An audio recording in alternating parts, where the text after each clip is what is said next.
በቅርቡ ኢትዮጵያውያንን እንደ አዲስ እያስገረሙ ካሉ ጉዳዮች መካከል የጠቅላይ ሚኒስትር አብይ የፓርላማ ውሸት አንዱ ሆኗል። ጠቅላይ ሚኒስትሩ ህዳር 21 2013 ዓ.ም በፓርላማ ያደረጉትንና አገሩን ሁሉ ጉድ ያስባሉበትን ንግግራቸውን ከ5 ዓመታት በኋላ ያ የነገርኳችሁ ሁሉ ውሸት ነበር በሚል ይዘት ባለፈው ሳምንት ጥር 27 2018 ተናግረዋል።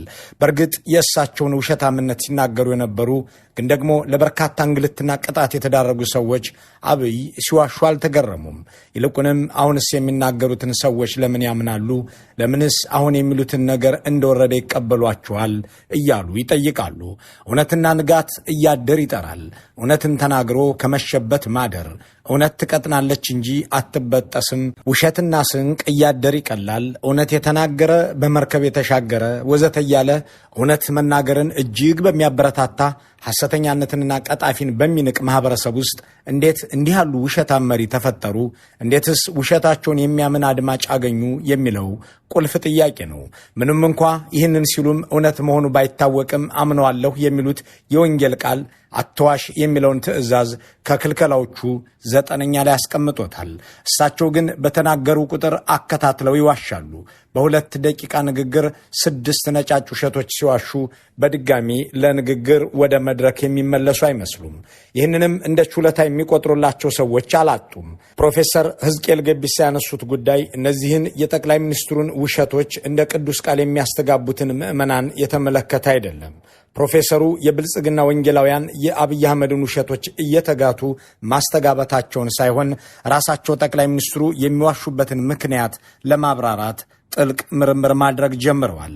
በተከታታይ ሳምንታት ወደ እናንተ እናደርሰው ዘንድ በተለይ ለኢትዮ ፎረም ታዳሚያን ያሰናዱት ይህ ጥናት በእርግጥ አብይ አህመድ እንዲህ ያለ የመዋሸት በሽታ የተጠናወታቸው ለምንድን ነው የሚለውን በመጠየቅ የሚነሳ ሲሆን ነጫጭ ውሸቶቻቸውን በእማኝነት ያዛንቃል። ይህንን አስደናቂ ትንታኔ የጻፉት በእንግሊዘኛ ነው።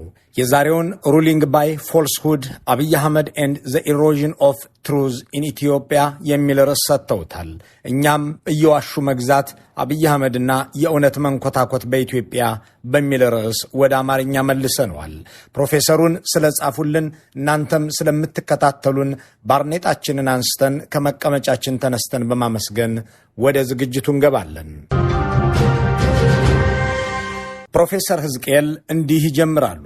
መዋሸት በፖለቲካ ሕይወት ውስጥ የቆየ ልማድ ነው። ሃና አረንት ስለዚህ ጉዳይ በተነተነችበት መጽሐፏ እውነተኛ መሆን በፖለቲካዊ በጎ ምግባራት ውስጥ ተካቶ አያውቅም፣ ውሸቶች ግን ሁሌም በፖለቲካዊ ግንኙነቶች ውስጥ እንደ ትክክለኛ መሳሪያና ምክንያታዊ ተደርገው ይታያሉ።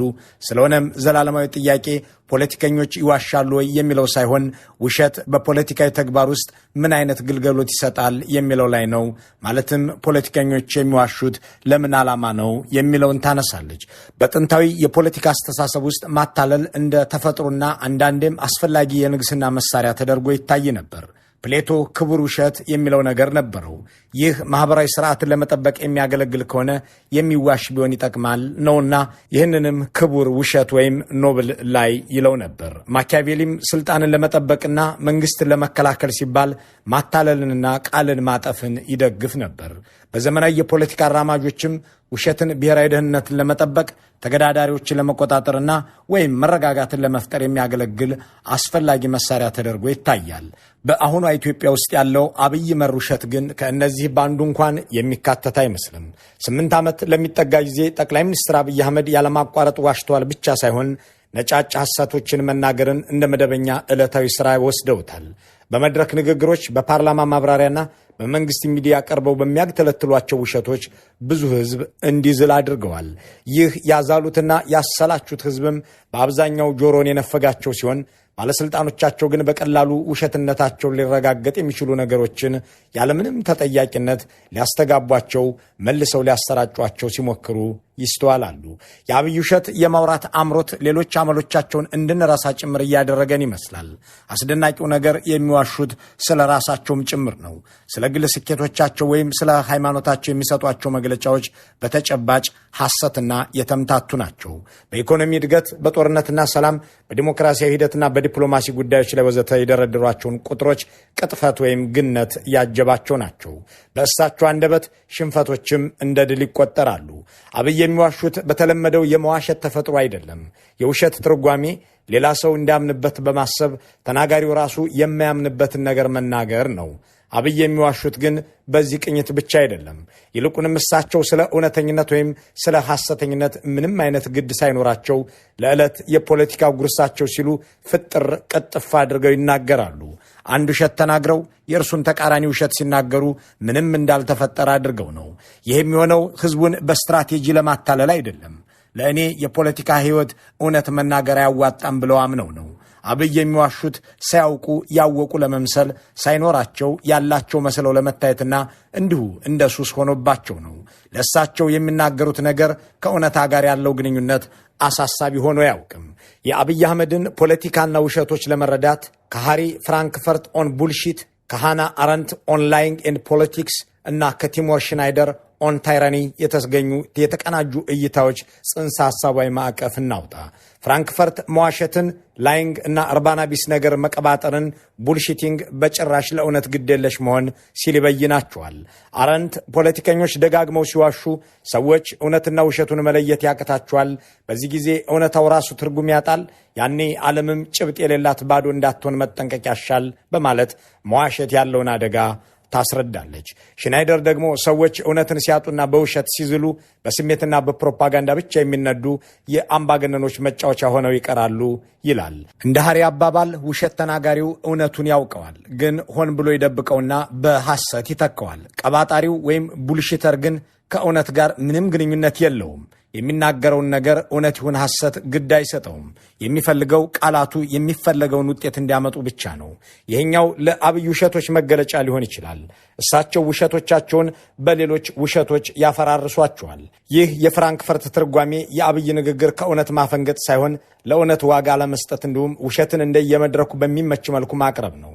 አብይ እውነት ዋጋ እንዳይኖራትና ውሸት እንደየመድረኩና ታዳሚው እንድትቀያየር ያደረጉባቸውን አያሌ አጋጣሚዎች ለመወከል ራሳቸው ስለ ራሳቸው የተናገሩትንና ያስነገሩትን ሐሰት ምሳሌ እናድርግ።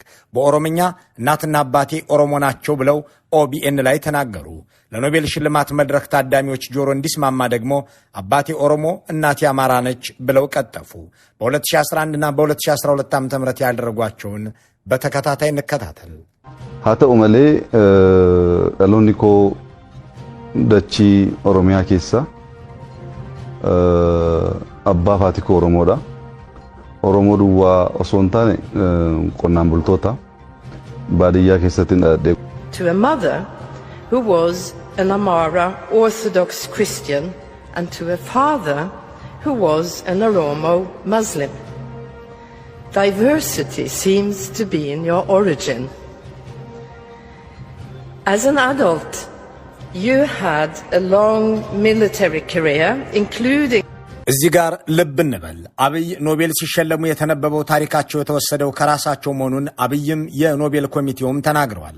ይሁን እንጂ ጠቅላይ ሚኒስትሩ ስለ ራሳቸው የግል ማንነት ጭምር እንደያገሩና እንደያዳራሹ አይነት እንዲመች አድርገው ሲዋሹ ኦሮሚያ ላይ ሲሆን ሙሉ ኦሮሞ ነኝ፣ ለሌላው ዓለም ደግሞ ከብሔር ዋህድነት የነጻሁ ባለብዙ ማንነት ያለው ሰው ነኝ ለማለት ነበር። ሃና አረንት ትንታኔዋ እንዲህ ያሉ ግለሰቦች ሲዋሹ የሚያደርሱትን ጣጣ እነዚህ ዋሾች ወደሚፈጥሩት የፖለቲካ ማህበረሰብ ታሰፈዋለች። ለማታለል የሚነገሩ ዘመናዊ የውሸት አይነቶች ዓላማቸው ሐቆችን መደበቅ ብቻ ሳይሆን ሐቆች ሊታወቁ የሚችሉባቸውን ሁኔታዎች ማጥፋት ነው ትላለች። መሪዎች ህዝባቸውን እርስ በርሱ በሚቃረኑ መግለጫዎች፣ ሊረጋገጡ በማይችሉ መረጃዎችና ራሳቸው በፈጠሯቸው ትርክቶች ሲያጥለቀልቁት የጋራ የሆነውን የእውነት ዓለም ያፈርሳሉ። ሃና በዚህ ዘመን ብትኖር ኖሮ ለዚህ ጥሩ ምሳሌ አብይ አህመድ ናቸው ልትል ትችል ነበር። ስለ ጦርነት፣ ስለ ኢኮኖሚ አፈጻጸም፣ ስለ ተቋማዊ ሪፎርም ወይም ስለ ራሳቸው የግል ታሪክ ግልጽ የሆኑ ውሸቶችን በመናገር እውነት ዋጋ እንደሌላትና ማንንም የማያምን ፖለቲካዊ ማህበረሰብ እንዲፈጠር እያደረጉ ነው። ሊረጋገጥ የሚችለውን እውነታ ደጋግሞ በመቅጠፍ የህዝብን እውነትን ከሐሰት የመለየት አቅም በሚያዳክሙ፣ በሚያደናግሩ ወይም በሚያሰለቹ ዘዴዎች መተካት ነው። ቲሞቲ ሽናይደር ታሪካዊና ተቋማዊ ገጽታውን ሲጨምርበት መሪዎች በእውነትና በውሸት መካከል ያለውን ልዩነት እንዲሰፋ የሚያደርጉት ሐቅን መናገር እንጀራቸው የሆነ ተቋማትንና ባለሙያዎችን ጋዜጠኞችን፣ ዩኒቨርሲቲዎችን፣ የስታቲስቲክስ ኤጀንሲዎችን በማጥቃትና በመቆጣጠር የራሳቸውን ውሸት በመፍጠር ነው። የሆነ ሚዲያ ወይም ተቋም ላይ የፈጠሩትን ሐሰት ዜጎች በይፋ እንዲደግሙት ጫና ያደርጋሉ። ይህ የሚደረገው ለማሳመን ሳይሆን እውነት ዋጋ አለው የሚለውን የሰዎች ተስፋ ለመሸርሸር ነው ይላል። እነዚህ ሶስቱ እይታዎች ሲደመሩ የአብይ ሐሰቶች ተራ የተሳሳቱ ንግግሮች ወይም ስልታዊ ማጋነኖች አለመሆናቸውን ይነግሩናል። አንድ ላይ ሆነው ሲታዩ እውነትን እንደ ጨዋ ሰው ተግባርና መስፈርት መቁጠርን የሚተው እውነት የማወቅ ዕድልና ምኞት የሚያጠፋ እና እውነትን በስልጣን በሚፈጠር ሐሰት በመተካት ለፍጹም የበላይነት መንገድ የሚጠርጉ የንግስና ዘይቤዎች ናቸው። በአብይ ስር ነፃ ሚዲያዎች ተዘጋግተዋል ወይም እንዲፈሩ ተደርገዋል። ይፋዊ ስታቲስቲክሶች ተመዝብረዋል ወይም ተደብቀዋል። ባለሙያዎች እንደ ጠላት ተፈርጀዋል። ዜጎችም ውሸት መሆኑን እያወቁ የመንግስትን ፈጠራ እንዲደግሙ ተገደዋል። የሽናይደር ግንዛቤ እንደሚያሳየው የእነዚህ ሐሰቶች ዓላማ ማሳመን ሳይሆን የበላይነትን መያዝ ነው። ስልጣን እውነት የሚባለውን ነገር መወሰን ሲጀምር ህዝቡ ከእውነታ ውጪ ለመኖር ይለምዳል። ተመሳሳይ ውሸት በአብይ መሰረታዊ የትምህርት ህይወት ውስጥም ይታያል። ከአዲስ አበባ ዩኒቨርሲቲ ያገኙት የዶክትሬት ዲግሪ አሁን ከስማቸው ከፊርማቸውና ከእያንዳንዱ ይፋዊ መገለጫዎቻቸው ጋር አብሯቸው የሚዞር ጉዳይ ሆኗል። ከዚያ በፊት ግን የአንደኛና የሁለተኛ ደረጃ ትምህርት፣ የመጀመሪያ ዲግሪና የድህረ ምረቃ ትምህርቶች የጊዜ ሰሌዳ በዝምታ በቅራኔና እርስ በርሱ በሚምታታ ውሸት የተሞሉን ሆነው ቀጥለዋል። አብይ ከዩኒቨርሲቲ በፊት ስላለው የትምህርት ህይወታቸው ምንም አለመናገራቸው የሚገርም ነው። ስለሆነውም ስላልሆነውም የውሸት ታሪክ የመናገር ልማድ ያላቸው አብይ ስለ ሃይስኩልና ኤሌመንተሪ እንዲሁም የመጀመሪያ ዲግሪ ትምህርቶቻቸው ምንም አይተነፍሱም። ከእሳቸው ጋር ተማርኩ የሚል ተማሪ፣ እሳቸውን አስተማርኩ የሚል አስተማሪ ሲናገር አይሰማም። በ2010 መጋቢት 23 የተነበበው የሪፖርተር ጋዜጣ ያኔው አብዮት የዛሬው አብይ 6ኛ ክፍልን በበሻሽ አጠናቀው ለ7ኛ ክፍል ትምህርት ወደ አጋሮ መሄዳቸውን ጽፏል።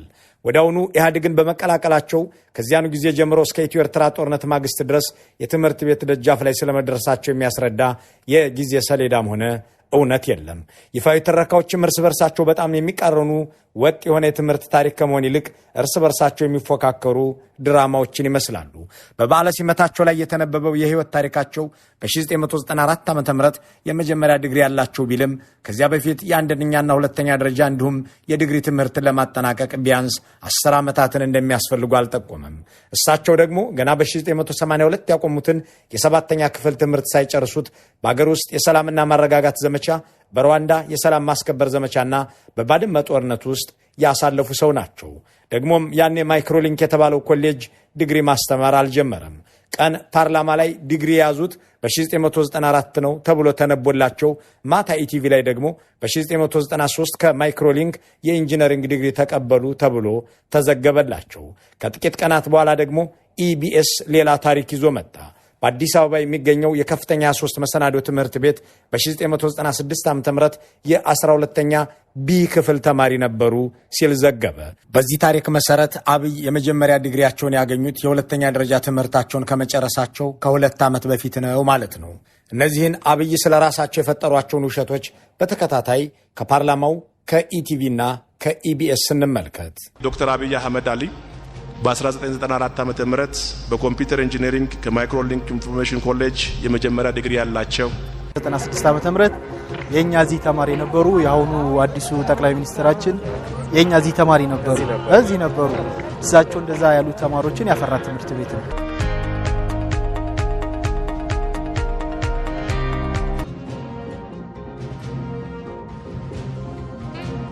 እነዚህ አለመጣጣሞች ድንገተኛ አይደሉም። የግል ታሪካቸውን ጭምር እንደ አገዛዝ ዘይቤያቸው ሊረጋገጥ የሚገባ ሀቅ ሳይሆን ሊፈጠር የሚችል ትረካ አድርገው የሚመለከት ሰብዕና ያላቸው መሆኑን ለማሳየት ነው። ለመደበኛ ትምህርት ያላቸውን ግልጽ ንቀት ድሃ ፕሮፌሰሮች ላይ በማሾፍ ከእውቀት ይልቅ ሀብት እንደሚበልጥ በመስበክ ትምህርት ያቋረጡ ተጽዕኖ ፈጣሪዎችን በመጥቀስ ተቋማዊ ትምህርትን በማጣጣል የራሳቸውን የትምህርት ውድቀት ለማረሳሳትና ልብ እንዳይባል ለማድረግ ይጥራሉ። መልእክቱ ግልጽ ነው። ትምህርት አያስፈልግም፣ ማስረጃዎች ጌጥ ናቸው፣ ስኬት ደግሞ የተፈጥሮ ተሰጥቶና የፍላጎት ውጤት ነው ለማለት ነው። ይህ ዝም ብሎ ራስን ማወደስ ብቻ አይደለም፣ የፖለቲካ አቋም ነው። ሊታመን የማይችለውን የትምህርት ጉዞን ተቋማዊ መሰረት እንደማያስፈልገው ማረጋገጫ አድርጎ በማቅረብ እውነት ዋጋቢስ እንደሆነች የሚያምን የፖለቲካ ባህል እያለማመዱ ነው። የአብይ ዶክትሬት ዲግሪም እንዲሁ ያለ ነው። ትምህርት ቤት ውስጥ ተገኝተውና ትምህርትን ተከታትለው ያገኙት አይደለም። የመመረቂያ ጽሑፋቸው ከ60 በመቶ በላይ ከታወቁ ምንጮች የተቀዳ ወይም የተኮረጀ የሆነ መሆኑን የተፍትስ ዩኒቨርሲቲ ፕሮፌሰሩ አሌክስ ደዋል አረጋግጠዋል። ከአዲስ አበባ ዩኒቨርሲቲ ከሰላምና ደህንነት ኢንስቲትዩት የተገኘ የዶክትሬት ዲግሪ ለሰላም ግንባታና ሰላም ማስከበር የሚያስፈልጉ ክህሎቶችንና ዝንባሌዎችን ያዳብራል ተብሎ ይጠበቃል። በአብይ አህመድ ግን ይህ ዲግሪ ከሙያዊ አበርክቶ ይልቅ ምሁር መስሎ ለመታየት ወይም አካዳሚክ ፍራውድ ሆኖ የሚያገለግል ነው። የአብይ አህመድ የሰላም ኖቤል አሸናፊነትና የጠቅላይ ሚኒስትርነት ሕይወትም እርስ በርሱ የሚቃረን ነው። ኖቤሉ የሚለው ሰላምን አጽና ነው። እሳቸው ግን ሰላምን ከማጽናት ይልቅ በታላላቅ ግጭቶችና በህዝብ ደም ላይ የሚረማመዱ ሆነዋል።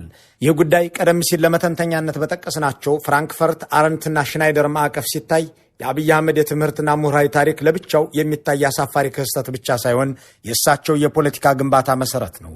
የዶክትሬት ማሞያ ጽሑፋቸውን ከጥልቅ ትንታኔ ይልቅ በወሬ ወይም ተረት ላይ መደገፋቸው፣ በጠንካራ ክርክር ፈንታ ስሜት ቀስቃሽ ቃላትን መተካታቸው፣ እናም የትምህርት ዘርፉ የሚጠይቃቸውን መመዘኛዎች ችላ ማለታቸው በኋላ ላይ ስልጣን ሲይዙ ለተከተሉት የአገዛዝ ዘይቤ ቀድሞ ያሳዩት የቀደመ ምስል ነው ማለት ይቻላል። እውነትን ሳይሆን ሐሰትን የሚያዘወትሩ ዕውቀት፣ ሪፎርምና ሰላም የሚሉ ቃላት እንደ ተግባራዊ ግዴታ ሳይሆን እንደ ንግግር ማጌጫና እንዲሆኗቸው ብቻ ለማለት ያህል የሚሏቸው የፖለቲካ ድራማዎች ወይም ፖለቲክስ ኦፍ ስፔክታክል ናቸው። ከእውነታ ይልቅ ሐሰት አማራጭ የሆነበት፣ ፈጠራ ተደማጭ እንደሆነ የተጣረበት፣ ይህ ሁሉ በህዝብና አገር ላይ የሚያስከፍለው ዋጋ ተደማምረው የሚነግሩን ውሸት የፖለቲካ ስርዓት አምሳያና መሳሪያ መሆኑን ነው። የፕሮፌሰር ሕዝቅኤል ገቢሳ ትንታኔ የመጀመሪያው ክፍል ይህንን ይመስላል። በሌላ ጊዜ ሌላውን ይዘንላችሁን እንመለሳለን። መልካሙን ሁሉ በመመኘት እንሰናበታለን።